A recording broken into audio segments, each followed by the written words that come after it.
Hey, how's it going, and welcome to some gaming news from December 2023. We started the month with this image by Rockstar. After waiting patiently, we got the first trailer of the long-awaited Grand Theft Auto 6 releasing in 2025.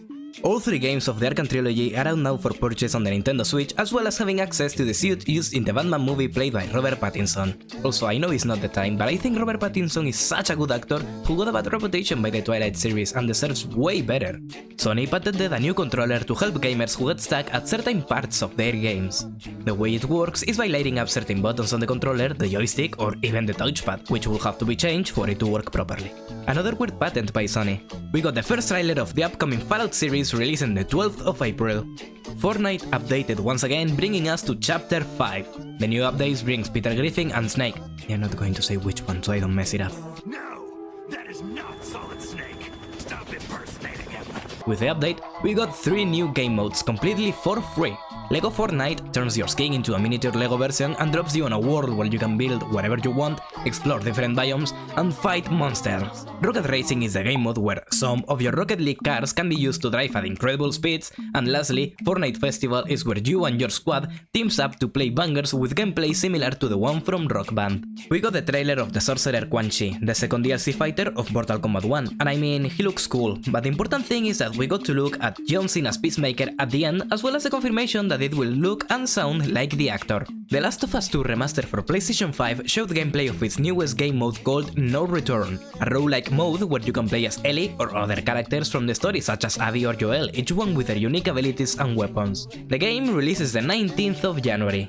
From the developers Fantastic, we got what's probably the biggest scam of the year. The Day Before promised a lot, a game where you can survive zombies and loot but also go to the gym and drive cars. It looked too good to be real, cause it wasn't. Even before the release, the developers said to please don't call the game a scam, amongst other things. Lastly, the game released in early access the 7th of December on Steam and the studio closed 4 days later.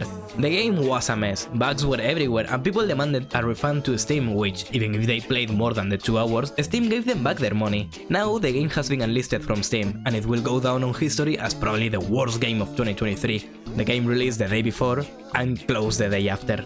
The Game Awards took place this 7th, and if you want a full summary of them, there's a video up on the channel. But long story short, Baldur's Gate 3 took Game of the Year, and the Spider-Man 2 fans are still crying about it. Doom's 30-year anniversary is here, and as a way to commemorate it, let's talk about the best place to run Doom.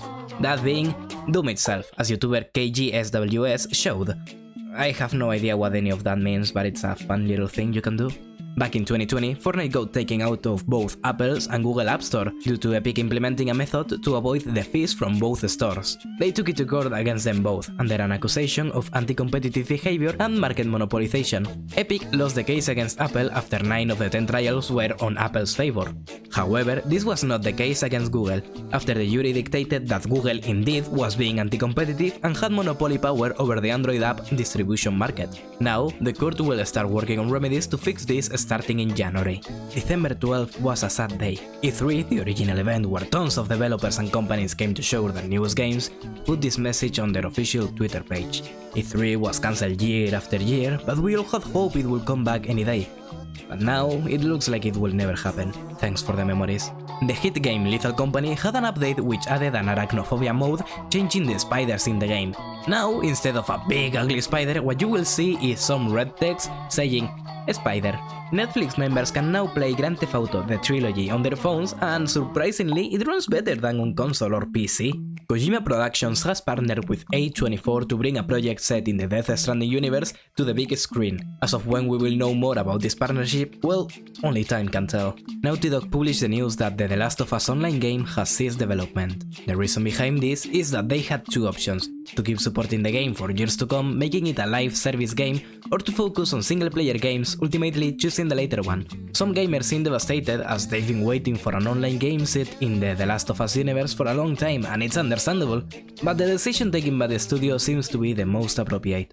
The 17th, at the age of 65, the actor James McCaffrey, known for his role as the voice of Max Payne, passed away. The official Alan Wake Twitter account and Rockstar account sent heartwarming messages in tribute to the actor. Rest in peace. Vampire Survivors released their newest DLC in collaboration with Among Us, bringing a new stage, 9 new characters based in the crewmates, 15 new weapons, and 6 new music tracks. There is no sass joke here, moving on. Cool robot game Armored Core 6 got the release of patch 1.05, bringing ranked online matchmaking, ranked leaderboards, new parts for your Armored Core, new PvP maps, and personalized nameplates. Now go out there, Raven, and take enemy ACs to the scrapyard. Marvel's Spider-Man developer Insomniac suffered a massive leak. A hacker group got private information from the company and asked for a large sum of money to not leak it. Insomniac refused to pay, and now the hackers revealed everything. From the upcoming games Insomniac is working on to actual gameplay of their Wolverine game. You will not find side leaks here, as I think sharing them is bad for the industry and leaks suck as they kill part of the hype for announcements. Moving on, PlayStation also had their Game of the Year awards, and they gave most of them to Marvel's Spider-Man 2. Now they can sell a Game of the Year version. Speaking of PlayStation, they reached 50 million PlayStation 5 consoles sold. Don't you ever just wonder how they count them? Like there surely must be more than 50 million, and people also sell them from second hand, but I guess Sony gets nothing from that. Anyway, yeah, more gaming news.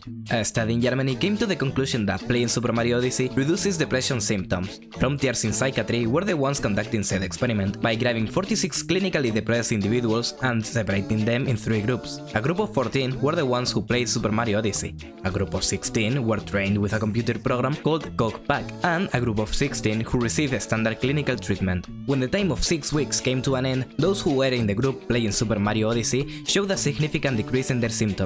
The study came to the conclusion that video games have potential to increase the subject's well-being, but given the nature of the study, said data must be interpreted with caution.